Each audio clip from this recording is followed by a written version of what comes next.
আমাদের বাংলাদেশে আমরা 15.5 বছর হাসিনার দ্বারা যে নির্যাতন হয়েছি, তখন কিন্তু বিএনপি জামাত একই আছিল, জোরে কোন কথা ঠিক কিনা?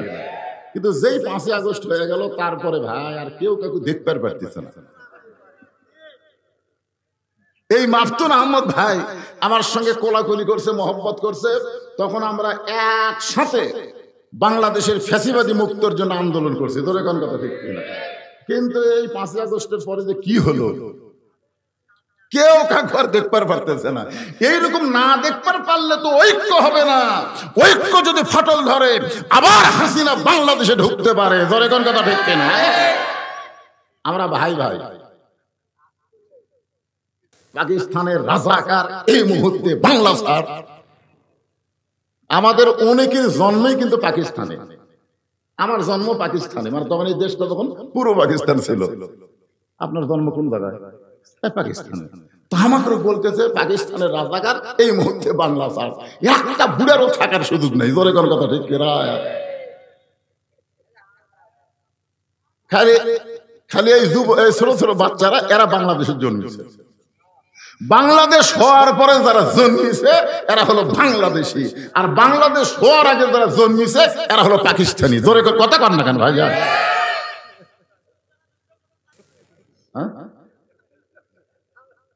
আমরা কি বুকের সঙ্গে বুক লাগাচ্ছি? তো ব্যাপারটা হলো, শোনেন আমি যেটা বলতেছি, আসল আসল জিনিসটা কোরআন হাদিস থেকে যখন ওয়াজ শুনবেন, আসল জিনিসটা শুনবেন না। এই কোরআনের মধ্যে কোনো ভেজাল আছে? এই কোরআনের মধ্যে কোনো সন্দেহ আছে? আল্লাহ কি বললেন? জালিকাল কিতাবুল লা রাইবা ফিহি হুদাল লিন নাস।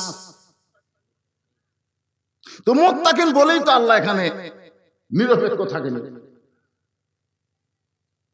আল্লাহ নিরপেক্ষ থাকতে পারেনি যখনই বলেছে হুদাল লিল মুত্তাকিন।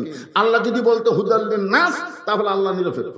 কিন্তু যখনই হুদাল লিল মুত্তাকিন বলেছেন, তখনই আল্লাহ মুত্তাকিদের পক্ষ নিয়ে বলেছে এই কোরআন পাইকার সবাইকে হেদায়েত দিবে না, কেবলমাত্র মুত্তাকিদের দিবে। জোরে কোন কথা ঠিক কি না? হ্যাঁ, এখন বলেন তো আল্লাহ কি পক্ষ না নিরপেক্ষ? পক্ষ। হ্যাঁ, মুত্তাকিদের পক্ষে, মুসলমানের পক্ষে, মুমিনদের পক্ষে।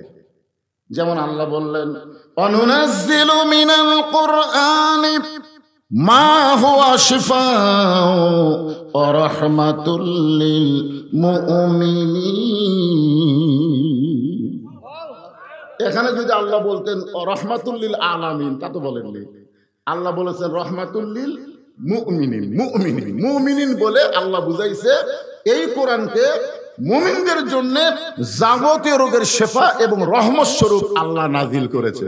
কার জন্য? সবার জন্য না মুমিনের জন্য? তাহলে আল্লাহ পক্ষ নিল না। অনেকে বলে, হুজুর আমি কোনো দল করি না, আমি নিরপেক্ষ। কি বাংলাদেশের কোন বক্তাই নিরপেক্ষ না, যে কোনো একটা দলের পক্ষ। জোরে কোন কথা ঠিক কিনা? কথা বলেন।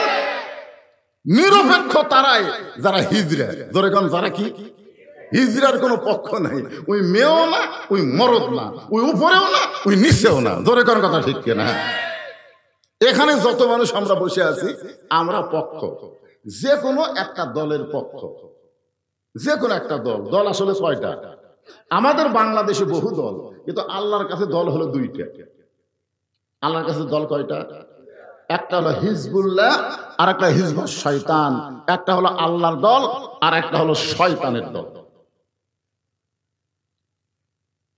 এখন আসেন, আমরা সেই নবীর সুপারিশ পাই যেই নবীর ছাড়া আমাদের কোনো গতি নাই। আব্দুল আলী এখন গান গাইছে কখন? পুরো পাকিস্তানে দিনাজপুরের মাঠে, মনে আছে? ভুলে গেছেন? গানে কি বলছে? মনে বড় আশা ছিল যাব মদিনায়। ওই সময় দিনাজপুরের সমস্ত আলেম বলছে, আব্দুল আলী ভাই আপনি মূর্খ, আপনি মূর্খ। আব্দুল আলিম বলে, আমি কি মূর্খামি করলাম? বলে, আপনার গানটা এভাবে গাওয়া দরকার, মনে বড় আশা ছিল যাব মক্কা মদিনায়। আপনি মক্কা বাদ দিয়ে খালি মদিনার কথা বলতেছেন। আসলেই তো তাই। মক্কার কাবা ঘরের আঙ্গিনায় 1 রাকাত নামাজ পড়লে 1 লক্ষ রাকাত নামাজের সওয়াব। সুবহানাল্লাহ কোন না কেন? আর মদিনায় রাসূলের রওজা পাকের মসজিদে এক রাকাত পড়লে কোন কিতাবে আছে 5000, কোন কিতাবে আছে 50,000। তাহলে দাম বেশি কার, মদিনার না মক্কার? জোরে আবার কই মদিনা। কে এত বড় দাম বুঝে তারপরে বুঝতে পারতেছে না, দাম বেশি কার, মদিনার না মক্কার? আরো জোরে। তাহলে আব্দুল আলিম কেন গায়? আব্দুল আলিম তখন কিন্তু সমস্ত আলেমদেরকে অবাক করে কোরআন থেকে একটা আয়াত তেলাওয়াত করছিল। আপনারা মনে করতেছেন ওই খেলে গায়ক? আব্দুল আলিম শুধু গায়ক না, তিনি হলেন মরমী গায়ক। মরমী গায়ক বোঝেন? শুধু গান গান নাই, গানের ভিতরে তিনি ঢুকে গিয়ে মানুষকে গানের মাধ্যমে হেদায়েতের বাণী শোনাইছে। সুবহানাল্লাহ। এখন আব্দুল আলিম বলল কোরআনের আয়াত, কোরআনের আয়াতটা আপনারা শোনেন। কুল, হে রাসূল আপনি বলেন, ইন কুনতুম তুহিব্বুনাল্লাহ ফাত্তাবিউনি ইউহিব্বুকুমুল্লাহ ওয়া ইয়াগফির লাকুম যুনুবাকুম ওয়াল্লাহু গফুরুর রহিম। আল্লাহ নবীকে বলতে, হে রাসূল আপনি বলেন, কেউ যদি আমি আল্লাহকে পাবার চাই, কেউ যদি আমি আল্লাহকে পাওয়ার চাই, ফাত্তাবিউনি, আপনি ছাড়া আল্লাহ পাওয়ার রাস্তা নাই। তাহলে যারা যুবক আছো বাবা, তোমরা তো জীবনে বহু গান গেলে, আজকে একটা গান গাও আমার সাথে। উপায় নাই রে, উপায় নাই রে, উপায় নাই নবী বিনে আল্লাহ পাওয়ার উপায় নাই।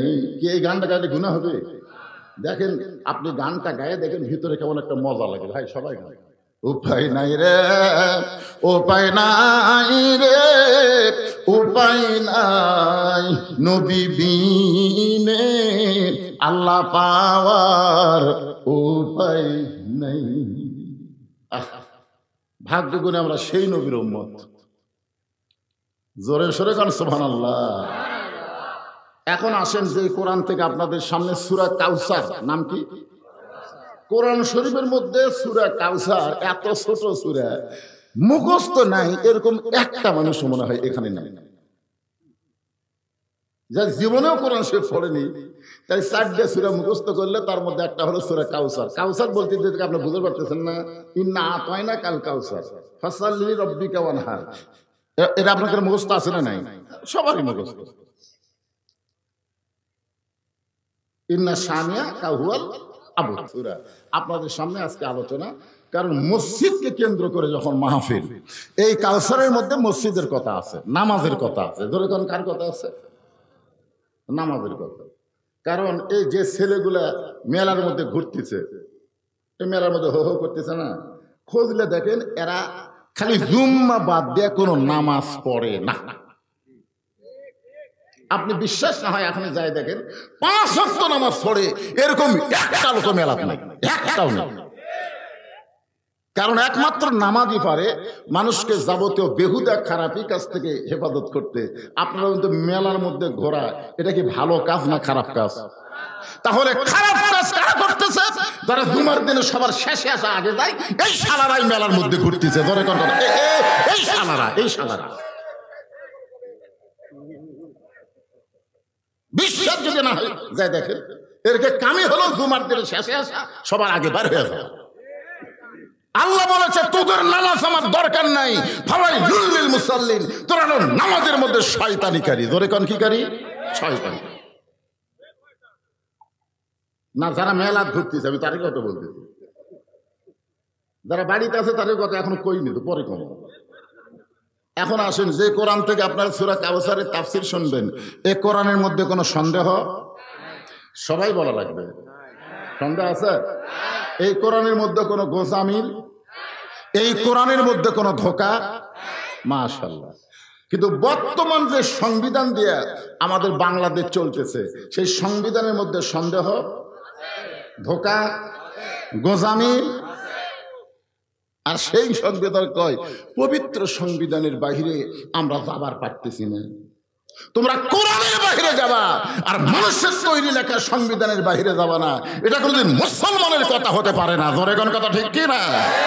মুসলমানের কথা হলো আমরা আল্লাহর কোরআনের বাইরে যাব না। জোরে কোন কথা ঠিক কি না? কারণ যেই কোরআনে কোনো সন্দেহ নেই, যেই কোরআনে কোনো ধোঁকা নেই, যেই কোরআনে কোনো গোজামিন নেই, আজকে সেই কোরআন আমাদের কাছে আছে না নাই? আমি সেই কোরআন থেকে ছোট্ট একটা সূরা আপনাদের সামনে তাফসীর করবো ইনশাআল্লাহ। কি কয় রে, হাসিনার সময় যেই বেটা ভয় করে রে, হক কথা বলছে দেখে বগুড়া জেলা তো আজ করবার দেয়নি। ধরে কোন কথা ঠিক কি না? এটা সেই মরদ ডাইরেক্ট বলবার না পারলেও অ্যাঙ্গেলে মেরে দেয়। জোরে কোন কথা ঠিক না?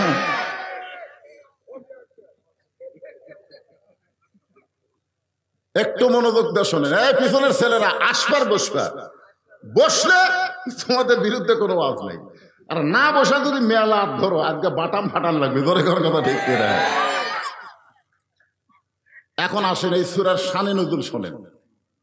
শানে নজুল বুঝেন আপনারা? কোন প্রেক্ষাপটে আল্লাহ এই সূরাটা নাজিল করছে? কারণ আল্লাহ তাআলা আমাদের নবীকে 8টা সন্তান দিছিল। ধরে কোন কয়টা? 8টা সন্তান। তার মধ্যে 4টা হলো ছেলে আর 4টা হলো মেয়ে।